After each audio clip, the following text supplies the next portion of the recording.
अस्सलाम वालेकुम व्यूअर्स 16 नवंबर 2023 बरोज़ जुमेरात कराची फ़िशरीज़। व्यूअर्स आज की वीडियो में मार्केट में मछलियों की जो कीमतें थी, जिस रेट में फ़रोख्त हो रही थी, वो आपके साथ शेयर करूंगा। क्लिप्स कुछ पुराने इस्तेमाल किए हैं, लेकिन रेट जो आज के थे वो आपके साथ शेयर करूंगा। रावस फ़िश एक्सपोर्ट क्वालिटी का बिल्कुल ज़िंदा कंडीशन का साइज़ वाला जो माल था 1400 कह रहे थे और फाइनली 1300 रुपये फ़ी किलो के हिसाब से। इसके अलावा वाइट बाराकूडा कल 100 रुपये इजाफे के साथ 950 रुपये फ़ी किलो तक फ़रोख्त हो रही थी। आज इसके रेट में कुछ हद तक बेहतरी थी, जो 850 रुपये फ़ी किलो के हिसाब से। अंबर जेक या साफ़ी फ़िश आज ज़िंदा कंडीशन का मार्केट में नज़र नहीं आया, लेकिन एवरेज क्वालिटी का माल 650 था। ज़िंदा कंडीशन का इसका माल 750 से 700 रुपये फ़ी किलो तक दस्तियाब था, लेकिन एवरेज क्वालिटी 650 कह रहे थे और 600 रुपये फ़ी किलो तक दे रहे थे। इसके अलावा फिर जिस दिन हवाएं चलती हैं तो उसकी वजह से मार्केट कुछ इफेक्टेड रहती है, लेकिन सूरत हाल बेहतर होती है तो फिर माल बढ़ जाता है। तो कभी माल मार्केट में भरा हुआ होता है, कभी कम होता है, तो इसकी वजह से रेट में वेरिएशन 100 से 150 रुपये तक का आता है। इसके अलावा ये रिंजी फ़िश है, कैट फ़िश फैमिली में से।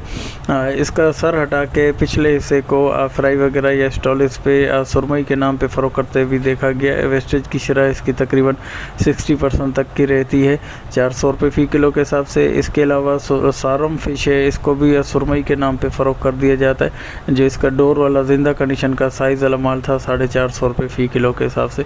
इसके अलावा टूना फ़िश 150 से 200-250 रुपये फ़ी किलो तक मिल जाती थी। इतना लाइक इसको कोई नहीं करता था, बॉडी बिल्डिंग वगैरह या इसकी अफादियत से वाकिफ़ लोग इसको ज़्यादातर परचेज़ करते थे, लेकिन आजकल इसके रेट में इजाफा है 750 रुपये फ़ी किलो के हिसाब से। इसके अलावा ये संगरा फ़िश है या कोबिया फ़िश, इसका भी ज़िंदा कंडीशन का जो दाने थे वो 800 रुपये फ़ी किलो के हिसाब से। इसके अलावा हीरा फ़िश जो डोर वाला ज़िंदा कंडीशन का था तो वो 1100 रुपये। बाकी एवरेज क्वालिटी का माल मार्केट के अंदर 900 से 1000 रुपये फ़ी किलो तक भी दस्तियाब था।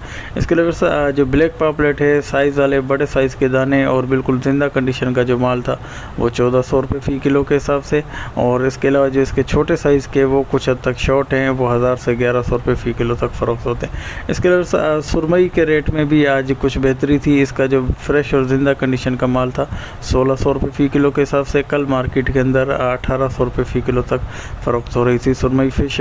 तो जो मछली मार्केट में कुछ बढ़ जाती है तो उसके रेट में कुछ कमी आ जाती है, और जो कम हो जाती है तो फिर उसके रेट में इजाफ़ा हो जाता है। मार्केट का रेट हर दिन एक जैसा नहीं रहता।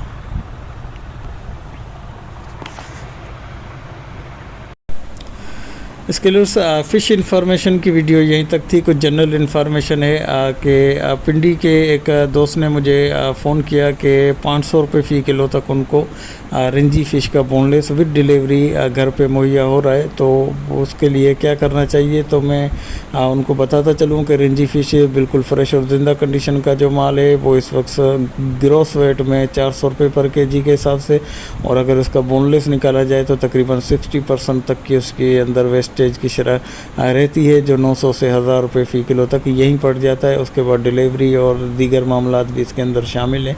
तो ये एक इम्पॉसिबल सी चीज़ है कि इतने में उनको पड़ जाए, तो फिर वो कुछ क्या चीज़ हो सकती है तो वो आप अंदाज़ा लगा सकते हैं। लेकिन व्यूअर्स ये कहना तो नहीं चाहिए, लेकिन कहे बगैर रहा भी मुझसे नहीं जाता कि हर साहिब हैसियत इंसान को अपनी हैसियत के मुताबिक खर्च करना चाहिए, अपने ऊपर, औलाद के ऊपर, जान के ऊपर, अहल अयाल और पड़ोस और दीगर जो अपने मजहबी उमूर हैं उनके ऊपर भी ज़रूर खर्च करना चाहिए। बुखल से काम लेना नहीं चाहिए।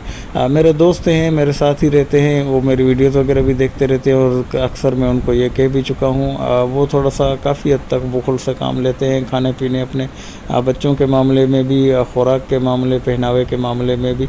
हालांकि 1.5 लाख से ऊपर की उसकी सैलरी है, 2-3 मकान उसके किराए पे, जिसका उसको किराया भी मौसूल होता है, और किसी भी घर के दीगर अफराद की कोई भी ज़िम्मेदारी उसके कंधों पे मौजूद नहीं है। तो मैं पर्सनली उसको इस तरीके से जानता हूँ। तो एक दिन मुझसे वो कहने लगे कि मैं वीकेंड पे छुट्टी वाले दिन मस्जिद के बाथरूम धोता हूँ, तो क्या इसका मुझे सवाब मिलेगा। तो ज़ाहिरी तौर पे, शरई तौर पे तो सवाब मिलेगा, लेकिन मैं अपने पॉइंट ऑफ व्यू से कि मैं उसको पर्सनली जानता हूँ, तो मैंने उससे कहा कि आप जो है आप बुखल से काम लेते हैं और माल को दबा के रखते हैं और किसी गरीब का हक मारते हैं हैं। जिस बेचारे के पास कुछ देने के लिए नहीं है वो बाथरूम साफ़ करके सवाब हासिल करना चाहे तो वो भी आप उसका हक मारते हैं। आप अपना माल जो है दबा के गिन गिन के रखते हैं, आप उस माल को खर्च करें मौज़िन की तनख्वाहों में, इमाम की तनख्वाहों में, मस्जिद के स्पीकर सही करवाएं, कालीने को सही करवाएं, या इसके अलावा जो टूटियाँ टूटी हुई हैं या लोटे तब्दील करने हैं या यूपीएस या स्पीकर है उन पे खर्च करें। उस पे खर्च करने के बजाय उसमें भी आप बाथरूम धो के सवाब हासिल करना चाहते हैं तो आपको जिस काम के लिए अल्लाह पाक ने मुख्तस किया है तो उस काम से आप भागने की कोशिश कर रहे हैं और दीगर टोटकों से सवाब हासिल करने की कोशिश कर रहे हैं। तो इंसान को अपनी हैसियत और उस क्लास के हिसाब से और जिस तरह की अल्लाह पाक ने उनको नेमतें अता की हैं तो उसके हिसाब से उसको ख़र्चा करना चाहिए, ना कि किसी गंद बला या किसी जुगाड़ से ही सवाब हासिल करने की कोशिश की जाए।